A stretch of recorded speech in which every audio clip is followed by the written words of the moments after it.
உங்கள் சத்யாவில் இப்பொழுது ஆடி அதிரடி தள்ளுபடி. உதயநிதியை விடுவிக்க உத்தரவிட்ட நீதிமன்ற தீர்ப்பு தாவேகவின் பாசிச தன்மைக்கு விழுந்த அடி என்று திமுக தலைவர் மு.க.ஸ்டாலின் தனது கண்டனத்தை பதிவு செய்துள்ளார். இது தொடர்பான கூடுதல் விவரங்களை செய்தியாளர் குணசுந்தரி வழங்க கேட்கலாம். வணக்கம் குணசுந்தரி. தற்போது எதிர்க்கட்சித் தலைவர் உதயநிதி ஸ்டாலினின் கைது நடவடிக்கைக்கு திமுக தலைவர் மு.க.ஸ்டாலின் தனது கண்டனத்தை பதிவு செய்திருக்கிறாரு. அவர் என்னென்ன மாதிரியான விமர்சனங்களை முன் வச்சிருக்காரு? இது தொடர்பான முழு விவரங்கள்.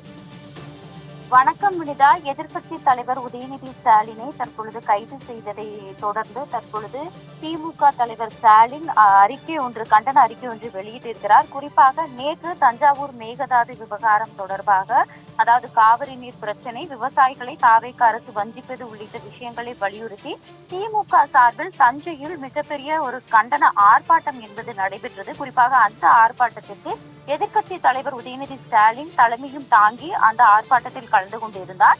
இந்த நிகழ்வில் திமுக மட்டுமல்லாது தற்போது திமுகவில் கூட்டணியில் இருக்கக்கூடிய கட்சியின் தலைவர்கள், அதே போன்று திமுக முன்னாள் அமைச்சர்கள், சட்டமன்ற உறுப்பினர்கள் என பலரும் கலந்து கொண்டு இந்த ஆர்ப்பாட்டத்தை நடத்தினர். அப்பொழுது அந்த ஆர்ப்பாட்ட நிகழ்ச்சியில் பேசிய உதயநிதி முதலமைச்சரை விஜயை மிக கடுமையாக சாடி பல வார்த்தைகள் பயன்படுத்தியும் பேசியிருந்தார். குறிப்பாக அவர் பேசும் பொழுது அப்போது அந்த கூட்டத்தில் இருந்த சில தொண்டர்கள் நடிகை திரிஷா பெயரை சொல்லி கூச்சலிட்டனர். இதனைத் தொடர்ந்துதான் இரட்டை அர்த்தத்தில் கருத்து ஒன்றை தெரிவிப்பது விதமாக ஒரு கருத்து ஒன்றை வெளியிட்டிருந்தார். ஆனால் அவரின் பேச்சு என்பது அதனைத் தொடர்ந்து சர்ச்சையாக வெடித்தது. குறிப்பாக சமூக வலைதளங்களில் பொறுப்புள்ள எதிர்க்கட்சி தலைவராக இருந்து கொண்டும் இப்படி பேசலாமா என உதயநிதியை பலரும் விமர்சித்தனர். குறிப்பாக நேற்றே பல்வேறு அரசியல் கட்சி தலைவர்களும் உறுப்பினர்களும் தொடர்ந்து கண்டனங்களையும் எழுப்பி வந்தனர். இந்நிலையில் தான் இன்று நீலாங்கரையில் இருக்கக்கூடிய உதயநிதி ஸ்டாலின் இல்லத்தில் சென்று அவரை கைது நடவடிக்கை என்பது காவல்துறை மேற்கொண்டனர். கைது நடவடிக்கையை அடுத்து தொடர்ந்து அவரை தஞ்சாவூருக்கு அழைத்தும் செல்லப்பட்டார். இதனைத் தொடர்ந்துதான் தற்பொழுது அந்த கைது நடவடிக்கைக்கு தமிழகம் முழுவதும் திமுக சார்பில் பல்வேறு ஆர்ப்பாட்டங்கள் என்பது நடைபெற்று வருகிறது. குறிப்பாக இன்று காலை முதலே தமிழக வெற்றி கழகம் சார்பிலும் அவர் பேசியதற்கு எதிராக ஆர்ப்பாட்டங்கள் நடைபெற்றது. அதற்கு பிறகாகத்தான் அவர் கைதும் செய்யப்பட்டார். அவர் கைது செய்ததை தொடர்ந்து சென்னையிலும் கூட பல்வேறு இடங்களில் தொடர்ந்து போராட்டங்கள், அதே போன்று சாலை மறியல் என சென்னை தேனாம்பேட்டையில் கூட சிறிது நேரம் தொண்டர்கள் தொடர்ந்து சாலை மறியலில் ஈடுபட்டனர். தற்பொழுதுதான் அதற்கு கண்டங்களை, அதாவது திமுக எதிர்க்கட்சி தலைவர் உதயநிதி ஸ்டாலின் கைது செய்யப்பட்டதை தற்பொழுது கண்டனங்கள் தெரிவித்துதான் தற்பொழுது திமுக தலைவர் ஒரு கண்டன அறிக்கை ஒன்றை வெளியிட்டிருக்கிறார். குறிப்பாக அவர் வெளியிட்டிருக்கக்கூடிய இந்த கண்டன அறிக்கையில் ஆணவம் அழிவுக்கு வழிவகுக்கும், தொடர்ச்சியான ஆணவம் அழிவை விரிவுபடுத்தும் என்றும் விமர்சனத்தை முன்வைத்திருக்கிறார்.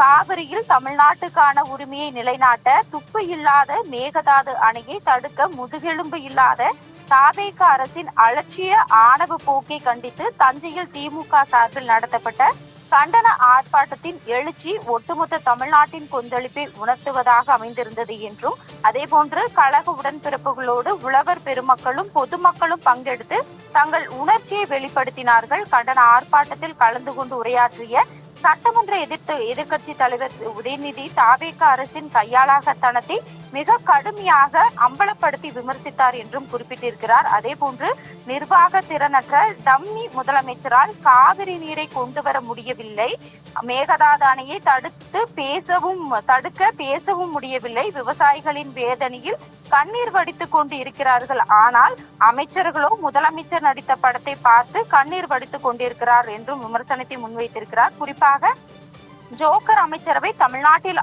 அமைந்திருக்கிறது என்று அடுக்கடுக்கான குற்றச்சாட்டுகளை எதிர்க்கட்சி தலைவர் வைத்தார். இதற்கு இதுவரை ஆட்சியாளர்களால் பதில் கூட சொல்ல முடியவில்லை.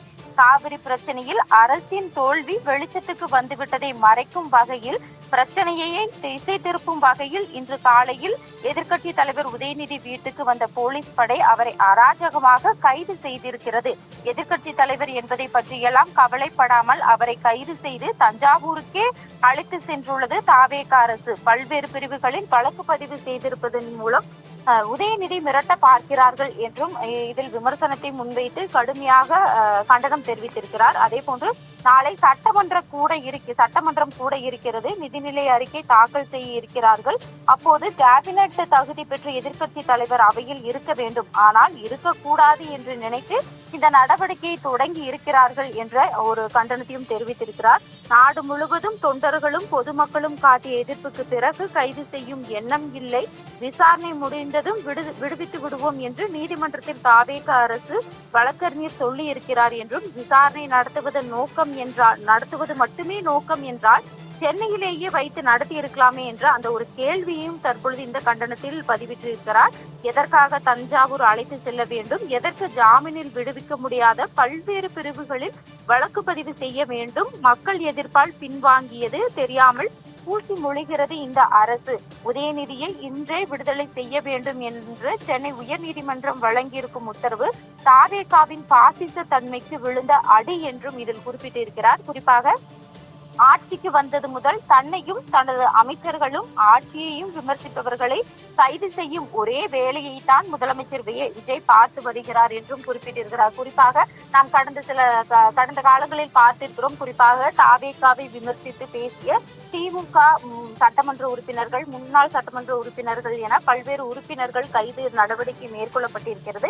இந்நிலையில் அதையும் குறிப்பிட்டு தற்பொழுது திமுக தலைவர் இதில் கண்டனத்தை தெரிவித்திருக்கிறார். குறிப்பாக சட்டமன்ற உறுப்பினர்கள் அனிதா ராதாகிருஷ்ணன், மார்க்கண்டேயன் ஆகியோர் மீது கைது நடவடிக்கை பாய்ந்ததையும் சுட்டிக்காட்டியிருக்கிறார். குறிப்பாக நீட் தேர்வுக்கு எதிராக மாணவர்கள், இளைஞர்களை போராட விடவில்லை, போராட்டம் நடத்தியவர்கள் மீது அராஜகமான தாக்குதல்கள் தொடுக்கப்பட்டன. அதே போன்று சென்னை மெரினா கடற்கரையே பூட்டி வைக்கப்பட்டது பாசிசத்தின் உச்சம் என்றும் கடுமையாக தற்பொழுது சாடியிருக்கிறார். அதே போன்று விவசாயிகளின் தன்னெழுச்சியாக போராடியதை எதிர்க்கட்சியின் தூண்டுதலின் பேரில் போராடியதாக சொல்லப்பட்டது. நீட் தேர்வு எதிர்ப்பு பரப்புரை செய்ய சென்ற திராவிடர் கழக வாகன பேரணிக்கு அனுமதி மறுக்கப்பட்டது. இதன் தொடர்ச்சியாகத்தான் விவசாயிகளுக்காக ஆர்ப்பாட்டம் நடத்திய அதில் பங்கெடுத்து பேசிய எதிர்க்கட்சி தலைவர் உதயநிதி மீது கைது நடவடிக்கையை பாய்ச்சியது தாவேகா அரசு என்றும் இதில் குறிப்பிட்டு கூறியிருக்கிறார். இதனை கண்டித்து அறிக்கை வெளியிட்டுள்ள அரசியல் கட்சி தலைவர்களுக்கு இதில் நன்றியும் தெரிவித்திருக்கிறார்கள். குறிப்பாக இன்று காலை முதலே அதாவது எதிர்க்கட்சி தலைவர் உதயநிதி ஸ்டாலின் கைது செய்யப்பட்டதை தொடர்ந்து பல்வேறு அரசியல் கட்சி தலைவர்களும் அவர்களுக்கு அதாவது உதயநிதி ஸ்டாலினுக்கு ஆதரவாக இந்த கைது நடவடிக்கையை எதிர்த்து கண்டனமாகவும் பல்வேறு அறிக்கையை வெளியிட்டிருந்தார்கள். அவர்களுக்கும் நன்றி தெரிவிக்கும் விதமாக இந்த அறிக்கையில் குறிப்பிட்டிருக்கிறார். அதே போன்று சில தலைவர்கள் உண்மை என்னவென்று தெரிந்து கொள்ளாமல் உதயநிதிக்கு கண்டனம் தெரிவித்திருப்பது வருத்தத்தக்கது என்றும் குறிப்பிட்டிருக்கிறார். உதயநிதி தனது உரையில் ஆபாசமாக ஏதும் பேசவில்லை, யாரையும் குறிப்பிடவில்லை.